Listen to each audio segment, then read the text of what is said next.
경제 현안을 보다 쉽게 풀어보는 경제 읽기 시간입니다. 오늘도 다양한 경제 이슈들 김대호 경제학 박사와 살펴보겠습니다. 안녕하세요. 안녕하십니까? 네, 반갑습니다. 예, 다주택자 양도소득세 중과 유예 관련해서 정부 한 일주일 정도 지났고 보완책을 좀 내놨죠.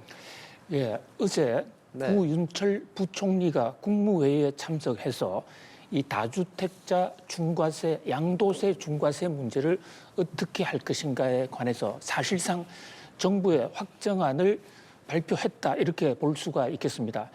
물론 시행령 형태로 공개가 된 것은 아닌데 당시에 이재명 대통령도 옆에서 구윤철 부총리의 그 계획을 사실상 추인했기 때문에 이제 새 안이 확정이 됐는데요. 우선 어떻게 하느냐 좀 정리해서 말씀드리면 첫 번째, 지금 현재 양도세는 원래 45%입니다. 최고 세율이. 그런데 다주택자의 경우에는 2주택이냐 3주택이냐에 따라서 가중 부과를 합니다. 그래서 72.5%까지 세율이 껑충 뛰는데요. 여기에다가 지방세 10%가 있거든요. 따라서 72.5 플러스 7.5를 더하면 82.5가 됩니다. 사실 82.5%라는 세금은 어마어마하게 높은 것이고 아마 지구촌에서 양도세로서는 가장 높은 세율이 아닌가 싶어요. 그런데 이게 그동안에 2021년에 법을 제정을 했었는데 그 이후에 정부가 계속 유예를 시켜줬거든요. 1년만 유예하자, 1년만 유예하자 한 것이 벌써 4년이 됐습니다. 그런데 이제 새로 집권한 이재명 정부에서는 법대로 하겠다, 유예 없다. 이래서 이제 올해부터는 2021년에 정해진 대로 최고 82.5% 세금을 맞아야 되는 상황인데 여기에 대해서 퇴로를 좀 주겠다 해서 5월 1일까지 한 서너 달 남았죠. 5월 1일까지 계약을 맺으면 근데 사실 5월 1일까지 몇 달 남지 않았지 않습니까? 예. 부동산 거래가 3달 만에 되기가 그렇게 쉽지 않거든요. 따라서 여기에 대해서 유예 조항을 하나 더 둔 겁니다. 계약만 5월 9일 이전에 하면 잔금은 그 이후에 치러도 일정 기간 양도세 혜택을 계속 주겠다. 원래는 우리나라의 과세 기준은 등기를 이전하거나 잔금 치르는 날을 기준으로 하는데 이번만은 특별히 예외를 주겠다. 따라서 서울에서도요. 원래부터 조정 대상 지역이었던 강남 3구, 강남구, 서초구, 송파구 그리고 용산구는 과거부터 알려져 있으니까 4달 정도 여유를 더 주겠다 해서 9월 달까지 잔금을 치르면 양도세 중과 안 한다. 그리고 이 서울에서도요. 서울의 구가 모두 25개가 있는데 이른바 강남 3구와 용산구를 뺀 나머지 21개구는 원래 이 다주택자 중과 대상이 아니었습니다. 그런데 정부가 11호 대책에서 조정 대상 지역을 확대하면서 추가로 들어갔거든요. 그 서울의 21개 구와 또 경기도의 광명이나 성남 같은 데서 좀 부동산 가격이 좀 불안한 지역 이런 여러 지역이 새로 추가됐는데 그 지역은 예전에 없던 제도가 새로 신설됐으니까 좀 더 기회를 준다 해서 6개월 그러니까 5월 9일까지만 일단 계약서 쓰고 그 이후에 6개월 내에만 그 잔금을 치르면 양도세 혜택을 준다 이렇게 최종 확정이 됐습니다. 예. 이제 5월 9일부터 중단이 될 텐데 그럼 실제로 지금 아파트 매물들이 좀 나오고 있나요? 가격이 떨어지고 있습니까? 가격은 아직까지는 큰 변동은 없는데 일단 오름세가 중단이 됐고요. 매물 팔겠다는 의사를 가진 사람들의 경우에 그 의사 표시가 굉장히 늘어나고 있습니다. 그래서 현재 그 미래 가격 지수는 지금 하락하고 있고 일단은 그 다주택자가 5월 9일 날 계약분까지 외에는 일단 그 이후에는 세금을 그 폭탄을 맞는다라는 게 이제 확실해지면서 살짝 결정이 됐죠. 결정이 되면서 매물은 상당히 빠른 속도로 나오고 있고요. 서울 전역과 또 경기도 지역에 나오고 있습니다. 최대 관건이 자 여기에서 바로 갭 투자 문제였거든요. 예.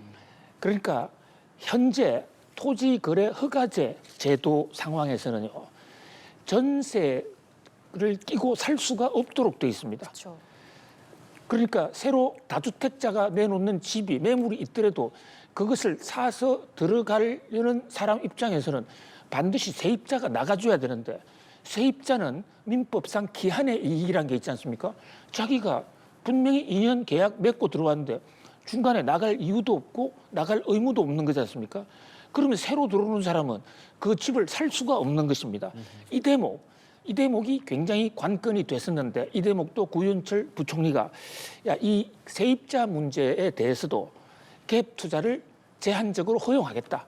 그러니까 그 세입자가 계약 기간 남은 기간 최대 2년 기간 내에서 그분이 안 나가서 어쩔 수 없다 그러면 새로 사는 사람들이 그 현재 토지 거래 허가 제한에서는 반드시 실거주해야 되는데 그 전세 사는 사람의 입주 기간 동안만큼은 그 실거주 의무를 면제해 주겠다. 그렇죠. 따라서 다주택자 집을 사게 되면 약 한 2년 정도는 그 갭 투자를 할 수 있게 된 거죠. 그렇게 되니까 이제 좀 거래가 본격적으로 활성화될 수 있을 것으로 보여집니다. 네, 이재명 대통령이 임대주택 양도세 혜택도 축소하겠다라는 예고를 하고 있습니다. 이 역시도 좀 실효성을 거둘 수 있을까요? 예, 이 대목도 굉장히 큰 변화인데요. 지금 양도세나 세금을 좀 적게 내는 방법으로 집을 가지고 있는 사람들 입장에서는 등록 임대라고 해서 정부에 등록을 하고 내가 지금부터 임대를 준다. 그렇게 되면 의무 사항이 굉장히 커집니다. 이를테면 정부가 정한 일정 금액 이상 그 임대료를 더 많이 못 받습니다. 네. 그리고 또 중간에 자기가 들어가 살고 싶어도 안 됩니다. 그러는 순간에 혜택이 다 없어지기 때문에 그래서 최소 8년 또 많은 데는 12년까지 임대를 주고 또 정부의 혜택을 다 부여해야 하고 나면 이제 양도세 등을 적게 주는 등록 임대주택 면세 제도, 감면 제도가 있었더랬습니다. 근데 이 대목이 형평성에 어긋난다라고 이재명 대통령이 꼭 집어 지적을 했고 이 문제에 대해서도 국무회의에서 고치겠다라고 구윤철 부총리가 약속을 했기 때문에 제도가 완전히 바뀔 것으로 보여집니다. 이재명 대통령이 문제 삼는 것은요. 자, 지금 예를 들어 집을 새로 신축을 해서 임대를 준다 그러면 주택 공급을 늘려서 가격 안정화 효과는 있지만 이미 있는 주택을 사가지고 임대를 준다 그러면 그것은 뭐 주택 가격을 안정화시키는데 별로 도움이 되지 않는다. 따라서 등록 임대주택 이런 거 과연 세금 혜택 줄 필요가 있느냐. 이게 첫 번째 이재명 대통령의 문제의식이고요. 두 번째는 이 등록 임대 기간이 8년 이래 끝나면 그때부터는 현재 제도에 따르면 그때부터는 이분이 한 해 지나서 팔건 10년 지나서 팔건 20년 지나서 팔건 그 세금 혜택이 계속해서 유지가 되거든요. 그러니까 오히려 그 임대주택이 시장의 매물로 안 나오는 효과가 있다.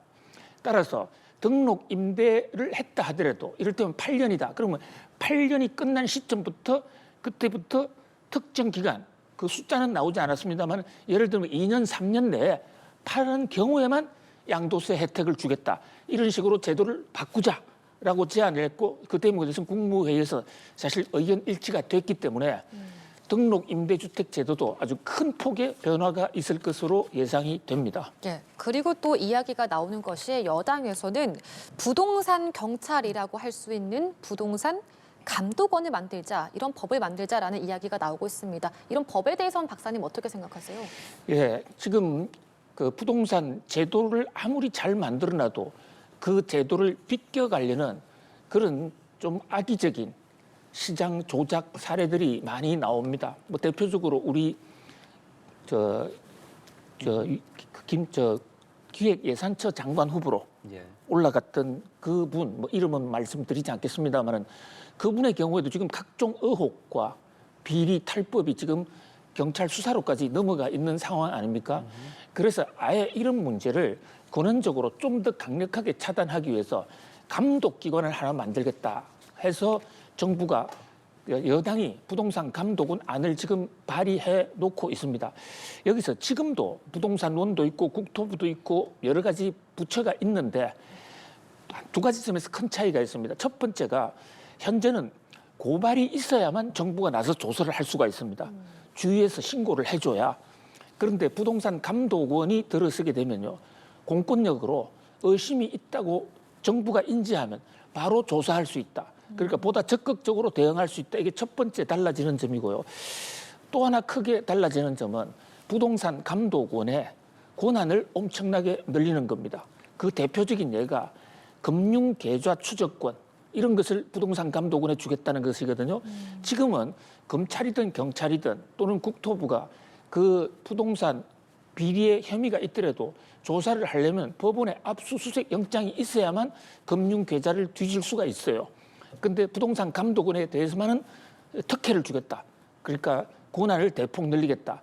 이러면 보다 신속하게 이제 규제를 할 수 있고 부동산 비리를 막을 수 있는 것이 아닌가. 그런데 이 대목에 대해서는 지금 여야 간에 또는 국민들 간에 좀 찬반 논쟁이 있습니다. 예. 이 금융 계좌를 마음대로 뒤질 수 있게 되면 국민들의 그 사생활이 드러날 수 있다. 특히 외국인들 같은 경우에도 한국에 들어오면 아무렇게나 뒤지더라. 이렇게 되면 외국인 자금이 한국에 안 들어올 수도 있다. 이런 우려를 제기하는가 하면 또 다른 한편에서는 우리나라의 부동산 문제는 워낙 복잡하고 그 비리 형태도 다양하기 때문에 고발 없이도 들어가서 금융 계좌를 조사하는 것이 맞다. 더구나 이 금융 계좌 대출을 통한 이런 농단이 많기 때문에 꼭 필요하다. 다만 금융 계좌 추적의 경우에는 최소한의 행정부 내에서라도 그 과잉 단속이 일어나지 않도록 개인의 사생활이나 기본 금융 질서, 금융 기본권을 해치지는 않아야 한다라는 이런 않는 범위 내에서 할 수 있다. 이런 의견이 지금 팽팽하게 갈리고 있는 상황입니다. 예. 자, 고용 성적표도 발표가 됐습니다. 근데 이번에는 취업자 증가폭이 13개월 만에 최저치를 기록을 했습니다. 청년층 일자리는 조금 더 심각한 상황이기도 하고요. 그렇습니다. 1월 달에 우리 고용 통계가 나왔는데요. 자, 취업자 증가폭이 13개월 만에 최저로 떨어졌습니다. 요즘 우리 경제는 거시경제 지표에서 수출, 무역수지 흑자, 성장률 조금씩 좋아지고 있는데도 불구하고 취업자가 별로 늘지 않았다. 오히려 증가폭이 줄었다. 가장 첫 번째 요인은 날씨입니다. 1월 달에 너무 추웠거든요. 그러다 보니까 임시직이라든지 또 밖에서 일하는 건설직 이런 쪽에 고용을 원하는 기업체도 적었고 또 기업체가 사람을 구하겠다고 해봤자 취업 현장에 나타나는 사람도 적었습니다. 그러는 바람에 한파 때문에 전반적으로 고용이 줄었다. 이게 1차적인 요인이고요. 또 청년층 문제는 작년 12월이나 1월이나 계속해서 이어지는 지금 청년 일자리가 특별히 나지 않고 있는 상황에서 재벌 기업들이 청년 인턴을 잘 뽑지 않는다. 이런 문제가 겹쳐져 있고 또 인공지능, AI 등이 나오면서 과연 사람이 필요할까 앞으로 이런 어떤 우려 이런 것들이 종합적으로 겹쳤다 이렇게 보고요. 특히 1월 달에는 60세 이상의 그 임시직 근로 취업이 급격하게 줄었고 청년층도 계속 줄었다. 이 두 가지 특징으로 볼 수가 있겠습니다. 예. 이런 가운데 좀 단비 같은 소식이라고 할까요? 국내 기업 10곳 중에 7곳이 신입사원 채용 계획이 있다고 합니다. 그리고 대기업의 경우도 예년보다 33% 늘어났다라고 하는데 이제 좀 청년들의 고용률이 높아질 수 있을까 기대해 볼 수 있을까요? 그렇습니다. 참 청신호죠. 우리나라의 기업이 경제가 아무리 좋아져도 또 기업이 사람을 늘리지 않으면 그 체감 그러니까 경제적 성과에 대한 과실이 전 국민으로 뿌리가 내릴 수가 없고 또 지속 가능 경제 안전망 구축 이런 면에서 여러 가지 면에서 고용이 참 중요한데요. 뭐 다행히 조사 결과 기업의 73.4%가 올해 정규 직원을 뽑겠다. 특히 정규로 뽑겠다라는 대목이 상당히 주목할 만합니다. 대부분 임시직을 뽑고 있는 세상에서 바로 이 대목에서 좀 정부가 정규직 뽑을 때도 매칭 펀드 형식으로 좀 더 혜택을 줬으면 좋겠다 하는 이런 생각입니다. 대기업도 올해 5만 1,600명을 뽑겠다 이러는데요. 그런데 한 가지 현재 지금 재무지표에서 나온 거 보면 국민연금 가입자 기준으로 보면 지난해 우리나라 기업들이 신규 직원을 늘린 쪽보다도 자른 기업이 더 많은 것으로 나타나고 있습니다. 물론 작년에 재작년 경기가 안 좋아서 그렇겠지만 올해는 정말 이 대기업이나 일반 기업들의 채용 계획에서 실천으로 이어지고 그 계획보다 좀 더 많이 뽑았으면 좋겠다 하는 이런 소망을 가져봅니다. 네. 박사님 이제 곧 있으면 설입니다. 네, 설에 저는 아직 뭐랄까 완전 어른이라고 보기가 좀 그런 게 세뱃돈을 준 적도 많이 없고 얼마 줘야 될지도 잘 모르겠더라고요. 네. 요즘에 온라인에서 세뱃돈 얼마가 적정하냐 이런 게 많이 화제거든요. 박사님의 네. 지혜가 좀 필요합니다. 세뱃돈도 참 고민입니다. 정말 오고 가는 정에 설빔으로 잘 한번 살아보자고 네. 돈은 주고 싶은데 이게 자칫 줬는데 너무 적으면 애에게 이게 뭐야? 나를 어떻게 보는 거야? 이렇게 생각할 수 있잖아요. 그렇죠. 그럴 수도 있죠. 그래서 저는 젊었을 때 가급적이면 그 어른들만 만나러 돌아다녔습니다. 그러면 세뱃돈 주는 문제로 큰 고민을 하지 않았지 않습니까? 근데 요즘은 이제 그런 어른들도 많이 안 계셔서 저도 고민을 많이 하는데 그동안에는 5만 원이었거든요. 예. 여론조사 해보면. 예. 그런데 이게 가장 많은 그 평균치가 10만 원으로 올라가 버렸습니다. 심지어 중고등학생들 10만 원. 예. 그렇습니다. 그래서 그 뭐 물가가 오르고 또 여러 가지 경제 규모에 주가도 오르고 집값도 오르고 하니까 어쩔 수 없는 현상 같기는 한데요. 그런데 꼭 이게 돈으로만 해야 되는 건 아니지 않습니까? 예. 마음인데 뭐 다른 선물도 얼마든지 있다. 그런 면에서 좀 더 좀 그 풀을 넓게 생각하는 건 어떨까 이런 생각을 해봅니다. 예, 저 좀 짧게 여쭤보고 싶은 게 요즘 주식 많이 하잖아요. 네. 세뱃돈을 혹시 주식으로 줄 수 있는 뭐 그런 방법도 있습니까? 예, 제가 미국서 한 조금 살았는데요. 미국 가정에 갔을 때 제일 자랑스러운 그 선물, 예. 아기가 미국은 세뱃돈이라는 건 없어요. 아기가 태어났다든지 생일날 이렇게 할아버지가 선물을 주는 경우가 있는데 그중에서 가장 대표적인 선물이 미국 국채 정수입니다. 국가 채권. 자, 이 국가 채권은요, 그걸 사는 순간에 미국 정부를 도와주잖아요. 그리고 국가 채권은 항상 그 떼일 염려가 없고 언제든지 받을 수 있고 수익률이 높거든요. 그래서 아기 태어날 때마다 그 선물을 주면 그 선물을 집에 걸어놔요. 그럼 우리는 애국자이면서 동시에 할아버지와 손자의 정이 있다 이러는데, 자, 마찬가지입니다. 세뱃돈을 한번 받으면 그냥 허두루 쓸 수도 있지 않습니까? 그럴 바에 아예 은행 계좌나 주식, 펀드 또는 국채 이런 것을 사주면 그러면 훨씬 더 기억에 남고 또 함부로 막 가격이 오르면 팔지도 못할 거 아닙니까?